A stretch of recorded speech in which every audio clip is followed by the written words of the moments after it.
Hi everyone!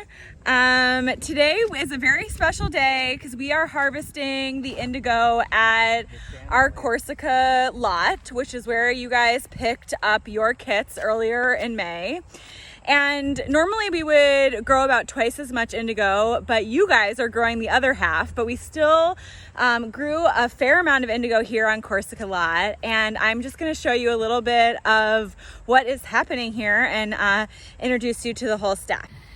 So here are Lou and Dave, and they have developed kind of a cool system of just shears and tarp. AKA Sam Elliott. This is Dave, aka Sam Elliott, and this nice handlebar mustache. And you all met Lou earlier in the summer. So traditionally this process, because it is Japanese indigo, would be cut with a sickle. Japanese metal. These are Japanese metal shears. That's so cool. I didn't even know that. Yes, they are. You want to get close up of those? Yeah, I sure do. There you go. So they're going plant by plant, cutting them at the base exactly how you guys did at home, and throwing them over here on this massive tarp. Then we are dragging the tarps over to the other half of the lot where Anna is over there spreading them out for the sun. So if I step back here a little bit. Don't step on the plants, Jess. I'm not. There's no plants over here. Unbelievable. So if I step back over here, you can see the full lot. And there's a huge section of indigo that was here of indigo that's already been harvested. So I would say that we're already about 25% done, probably even more than that. Yeah. That's because these guys are pros. You are the best. Oh no, do try this. Do try this at home. And you are all doing this at home, and you're doing an amazing job. Hi, Anna. Hi. So everyone, this is Anna Routson. And Anna is the studio manager at Praxis, but that title does not do her justice, because she just does a little bit of every single thing that our organization does. And she's been here for a long time. Actually started as an intern 4 years ago. So she has been full-time this full year, and we're so happy to have her. And so Anna and I, we really kind of started this indigo project together. So we have been learning and developing Praxis Indigo since the beginning. So tell everybody right now, Anna, what you're doing. So we drug the tarp that Lou and Dave cut over, and we're letting the indigo dry in the sun. But if they stay in large clumps like this, they'll never dry.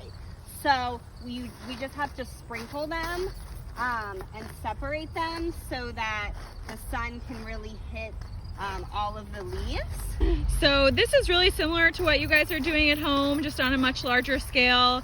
And tomorrow we'll go ahead and show you what it looks like to do the winnowing process on a much larger scale as well. So here we are, almost at the end of our harvest. And you can see all of the indigo laid out on all of our tarps. And you can see our field, which has been freshly cut. The whole thing is pretty much empty. The crew is working on the very last row now, and then we will leave one row and let it go all the way to seed, and that will be our indigo seed supply for next year. So there you go. We'll come back tonight, cover up the tarps, and open them up in the morning, let the rest of the drying happen, and show you our tricks of the trade to continue harvesting indigo on this scale. See you tomorrow. Good morning. We are getting ready to stomp on our dried, very dry indigo leaves. It was a super hot day yesterday and today, so you can see that the indigo is incredibly crispy and ready to be separated from the stems.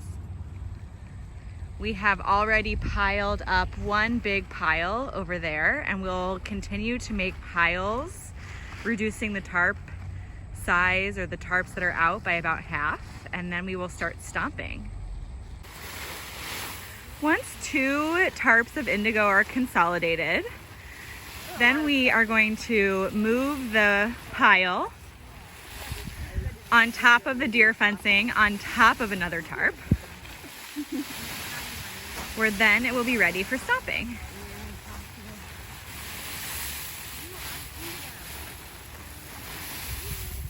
Perfect. So here we have Kia. Say hi, Kia. Hi. And she is stomping down a huge pile of dried stems and leaves.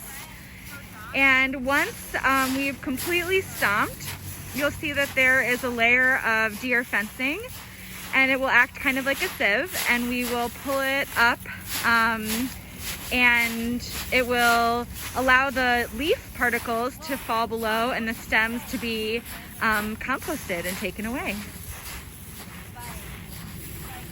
So once the stomping's been done, we'll just lift that deer fencing and shake, shake, shake.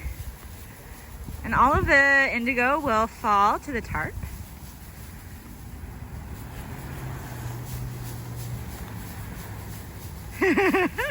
Looking good. Ready? Perfect. Yeah, it looks great. And then we will carry it over to be composted.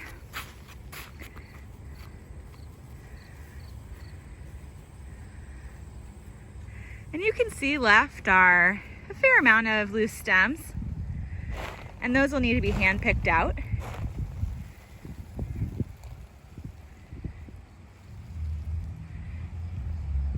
And once that happens, go over here to Anna and Kia, and they are shoveling the ready dried leaves into tarp bags, where we will keep them stored in a cool and dry place until we're ready for composting.